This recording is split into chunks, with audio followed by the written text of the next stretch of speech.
Hi guys, ഇത് എന്റെ വീടിന്റെ അടുത്തുള്ള കണ്ടമാണ്.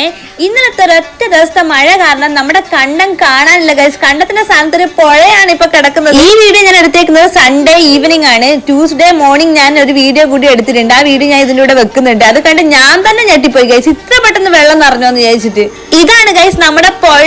ഒറ്റ രാത്രി കൊണ്ടുണ്ടായ പുഴയാണ്. ഇന്നിപ്പോ മഴക്കാലം തുടങ്ങിയതല്ലേ ഇല്ലു. ഇനിയിപ്പോ ജൂൺ ജൂലൈ ഒക്കെ ആകുമ്പോഴത്തേനും കംപ്ലീറ്റ് ഇതൊരു പുഴ പോലെ ആവും. ഇപ്പൊ ഞാൻ ഈ നടക്കുന്ന നടപ്പാതയൊക്കെ ഉണ്ടല്ലോ, അത് കംപ്ലീറ്റ് മുങ്ങും ഗൈസ്. അപ്പോഴത്തെ വ്യൂ ആണ് ഗൈസ്, ഒരു രക്ഷയില്ലാത്ത വ്യൂ. അന്നേരം ഞാൻ വീഡിയോ എടുത്തിടുന്നതായിരിക്കും. ഇത് ആദ്യത്തെ മഴയിൽ തന്നെ നമ്മളെ കണ്ട കംപ്ലീറ്റ് പുഴയായി മാറിയിരിക്കുകയാണ്. നമ്മുടെ നാട്ടിലെ ഇൻസ്റ്റന്റ്ലി ഉണ്ടാക്കിയ പുഴ കാണാൻ എങ്ങനെയുണ്ട് ഗൈസ്?